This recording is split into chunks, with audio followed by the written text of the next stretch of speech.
The Lord be with you. And with your spirit. A reading from the Holy Gospel according to John. Glory to you, O Lord.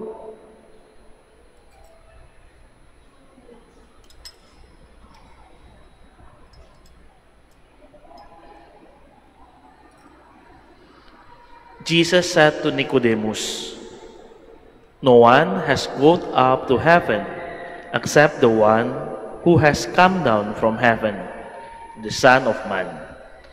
And just as Moses lifted up the serpent in the desert, so must the Son of Man be lifted up, so that everyone who believes in him may have eternal life. For God so loved the world that he gave his only Son, so that he who believes in him might not perish, but might have eternal life. For God did not send his Son into the world to condemn the world, but that the world might be saved through him." Brothers and sisters, the Gospel of the Lord. Praise to you, Lord Jesus Christ. Please be seated. Good morning and welcome to the Minor Basilica, Our Lady of the Rosary of Manaoag. Today we celebrate the exaltation of the Holy Cross.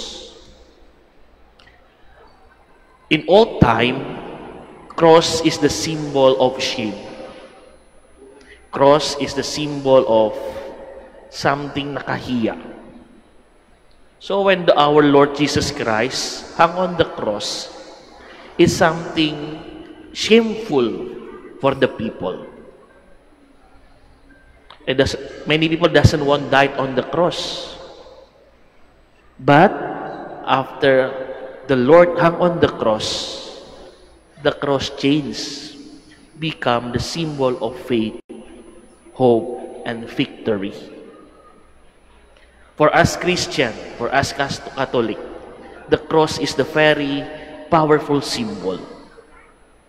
The cross is the place and the symbol where we find our salvation. Pero ito nangyari sa buhay natin. We are Catholics. When we go to the restaurant, when we go to a activity, sometimes we shy to make a sign of cross. Sometimes nakita ko sa isang restaurant, isang family, sabi ng isang tatay, sa mga member ng family, let's pray. Yung isang anak, maya-maya, nahiya to make sign of the cross. Pero I think we should remember, the sign of the cross is our identity as the follower of Christ. It is a symbol of love. It is a powerful symbol that the Lord loved us so much and gave His only begotten Son for us to save us. Eh kung meron tayo ng jowa, meron tayo boyfriend and girlfriend, when we love, we give everything. We show everything. Even in our social media, we post. Ito yung jowa ko, ito yung family ko, because we love them. The Lord also give us a symbol and remembrance for us, the cross. Don't be shy to show to the people we are the Christian. Don't be shy to show the people we have this symbol, so powerful symbol, to save us and love us. You can imagine our Lord suffered that on the cross because He really loved us so much. He want to give His life to us. And His life is show that the love so big, that the love is very big and He can share to us. In the gospel we hear, kung hindi mahal ni Lord sa atin, wala si Jesus para sa atin. But the Lord want to save us and He offered Himself and sacrificed Himself on the cross. The cross not become the symbol of shame, but the symbol of hope, love, and salvation for us.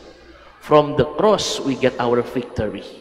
From the cross, we get our strength. My brothers and sisters, sometimes we doesn't know what the difference our cross in the Catholic cross and other denomination. In other Christian church, we just see the cross, only the cross, without Jesus hung in there. But for us, it's the reminder. When we see the cross, when we saw the cross, when we saw Jesus on the cross, it's a reminder for us. God became man. The Lord, yung Panginoon maging tao, He can feel us.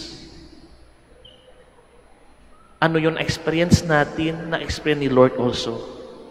Ano yung nahirapan sa buhay natin, ano man yung sakit sa puso natin, na pinaramdam ni Panginoon din. Because Jesus became a human like us. He know that experience. So when we came to the Lord, kneel on the cross and pray to the Lord Himself also understand what you feel. So don't be afraid to approach the cross. Don't be shy to show your symbol of your identity as the Christian. The symbol of love is remind us the Lord really loves us so much, and He want to feel what we feel, and He understand what we want to feel also in our life. Sometimes buhay natin is like isang papel, no? Isang papel, when we born is like this. Nothing happen. But sometimes when we feel difficulty, parang na-yupi tayo, di ba? We have some difficulty in our life. Sometimes someone left us behind and we feel alone. Another things come to our life. And sometimes also, we feel alone in our life. Wala nangyari na, parang wala si Lord. Wala siya sa buhay ko. Pero in the end, we need to kneel down and ask the Lord to give us strength. And tears, our tears, every this difficulty, we surrender to the Lord. We give to the Lord everything we have. And we trust in His love. Dahan-dahan, we bring this to the Lord and offer our difficulty to the Lord. And in the end, we remember we have cross, give us strength and love for us.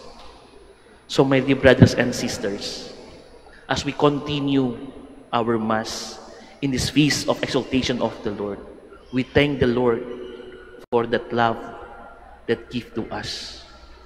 And don't forget to show our identity, to be proud with the cross that the Lord gave to us, and to feel and get our strength and hope from the cross. May the Lord bless us.